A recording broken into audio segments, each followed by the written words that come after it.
อ่ะตัดช่วงยังเลยดิขอบมากคอมมากแสกยังแสกกลางเลยบ่เออสกายกลางจงแบบมันเล่นด้วยหนึ่งเนาะเออจงว่าจะเกินแล้วดิตั้งแต่ดำนาแล้วมั้งตั้งแต่ดำนาโอ้หลายเดือนเติมเนาะเบิ้งตัดออกมาสิเป็นอะไรเนาะผมยาวเลยดิไปเบิ่งกัน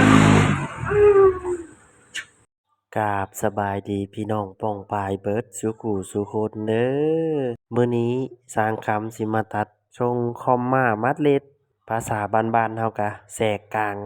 ลากไส้หรือว่าทรงจงงอนทรงหางจิหลอทรงตีเมียอยู่นำกันหมดเลยเนาะพี่น้องเนาะก่อนสิไปรับส้มรับเบิ่งกดติดตามกดใจกดคอมเมนต์ยอกช้างคำเด้อทุกคน คลิปนี้สำหรับสางไหม้เด้อทุกคนใครเห็นกระแท็กหาสางที่กำลังเฮียนเด้อทุกคนสางที่เก่งแล้วอยากเบิ่งก็ได้บ่เบิ่งก็ได้เนาะบ่เป็นหยังเพราะว่าตัดเก่งแล้วคลิปนี้เหมาะสำหรับคนที่ยังบ่ทันเก่งเนาะทุกคนเนาะมาบัดนี้พี่น้องหลังจากคุมผ้าแล้วก็มานี่ผมกันเลยเนาะแต่ว่าสางคำสิสปีดให้มันไวจังหน่อยเด้อพี่น้องเด้อเพื่อเป็นการบ่เสียเวลาเนาะสางคำสินีบให้ละเอียดเลยเนาะ นีบด้านเทิงละเอียดแล้วเฮาก็สิมาซีดน้ำด้านข้างให้มันหมาดๆหน่อยหนึงเนาะบ่ต้องเปียกหลายเนาะเอาพอประมาณมาบัดนี้เฮาสิเอากรรไกรหรือว่าบ้านเฮาเอิ้นมีดตัดนั่นแหละเนาะพี่น้องเนาะ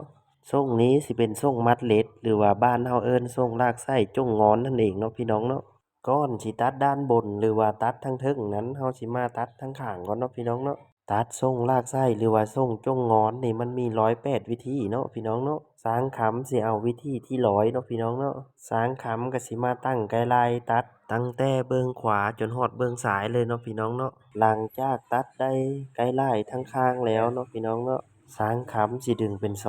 อมาตัดเนาะตัดตั้งแต่เบื้องซ้ายจนฮอดเบื้องขวาเลยเนาะพี่น้องเนาะ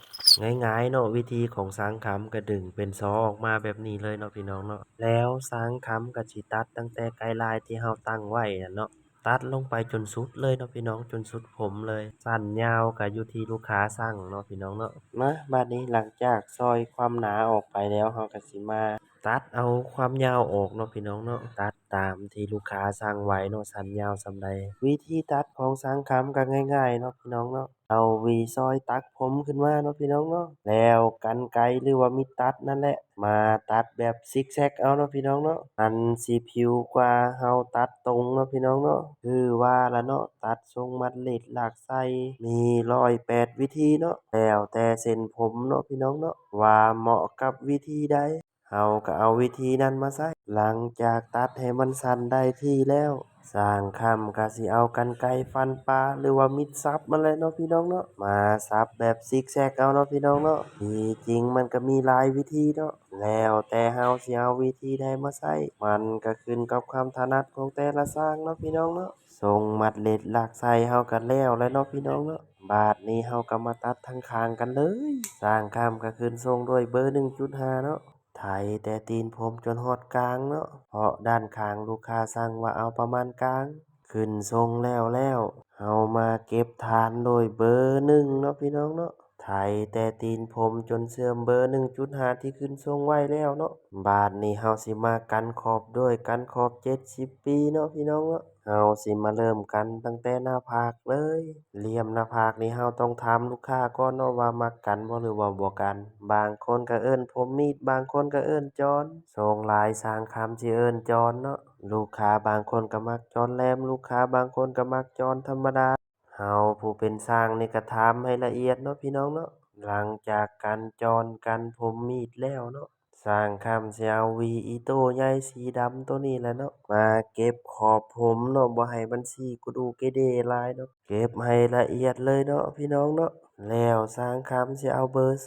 0.5เก็บตั้งแต่ผมมีดหรือว่าจอนให้มันเสื่อมกันกับเบอร์1ขาวโนนกลมกลืนและก็พอสุดท้ายสุดสร้างคำก็สิได้เอาหวีอีโต้น้อยสีขาวตัวนี้มาเก็บรายละเอียดแบบครบถ้วนเลย เก็บตั้งแต่ผมมีดหรือว่าจอนจนฮอดขอบผมที่ว่าสีกระดูกเกเด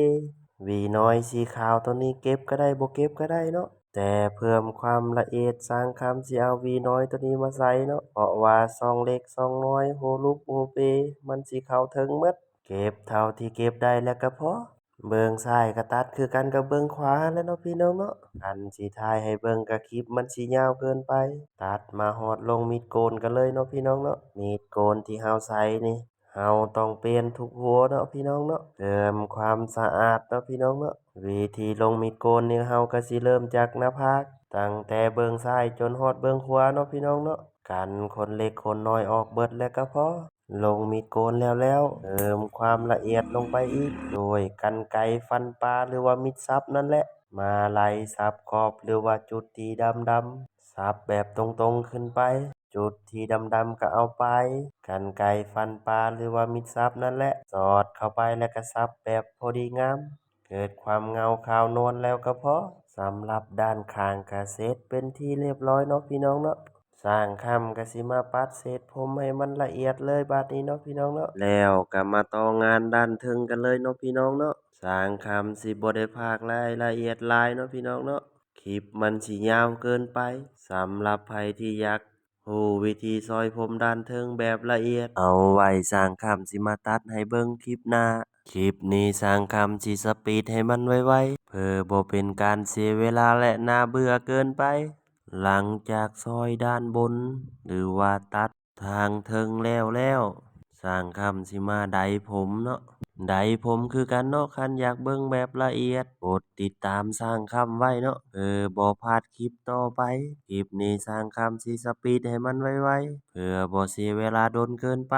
หลังจากไดผมเข้าทรงเรียบร้อยแล้วเฮาก็สิมาสับผมให้มันฟิวเนาะพี่น้องเนาะ เอาสิเอากรรไกรฟันปลาหรือว่ามิดซับและหวีซอยเอาหวีซอยสอดเข้าไปในผมแล้วยกขึ้นมาเอากรรไกรฟันปลาหรือว่ามิดซับมาซับให้มันฟิวพอดีงามแล้วก็พอตัดผมด้านบนหรือว่าตัดทางเทิงแล้วสร้างคำกสิมาเสร็จทรงให้จักหน่อยหนึงทรงนี้สิเป็นทรงคอมมาแทรกกลาง จัดทรงก็ได้บ่จัดก็ได้เนาะพี่น้องเนาะสร้างคำสิใส่โปรเมดเนาะจัดทรงมื้อนี้ใส่โปรเมดเข้าไปมันสิเกิดวอลลุ่มมีเทกเจอร์บ่เรียบแบนเกินไปให้มันเข้าทรงแล้วก็พอจัดทรงไปเลาะแบบชิวๆนี่โปรเมดเอาอยู่เนาะทุกคนแต่สำหรับสายปาร์ตี้นี่ต้องล็อกทรงด้วยสเปรย์สีดใส่พอให้มันอยู่ทรง24ชั่วโมงก็พอเนาะ เพราะว่าสายปาร์ตี้เต้นเบิดคืนเนาะบางคนก็เต้น24ชั่วโมงเลยเนาะพี่น้องเนาะแล้วแหละเด้อบาดนี้เป็นจังใดทุกคนเจอทรงคอมมามัดเล็ดของสร้างคำเข้าไปล่ออยู่บ่ทุกคนนี่ก็คือทรงคอมมามัดเล็ดหรือว่าทรงแทรกกลางลากไส้นั่นเองเนาะพี่น้องเนาะคลิปนี้ก็จบเป็นเพียงเท่านี้เด้อพี่น้องเด้อฝากติดตามกดไลค์กดแชร์กดคอมเมนต์ยอกช้างคำในเด้อทุกคนและกดกระดิ่งแจ้งเตือนไว้บ่พลาดคลิปต่อไปเนาะพี่น้องเนาะตังคำตัดผมซ้ายอาจสะพร สร้างคำขอขอบมกขอบใจขอบคุณ FC ทุกคนที่เบิ่งคลิปสร้างคำจนฮอดจุดนี้กดติดตามกดไลค์กดคอมเมนต์มาว่าตัดผมฟรีแล้วแซ่ออกไปจักหนึ่งแซ่เอาโทรศัพท์มาให้สร้างคำเบิ่งสร้างคำสิตัดให้ฟรีเนาะฝากในเด้อทุกคนปั๊บมักซิบ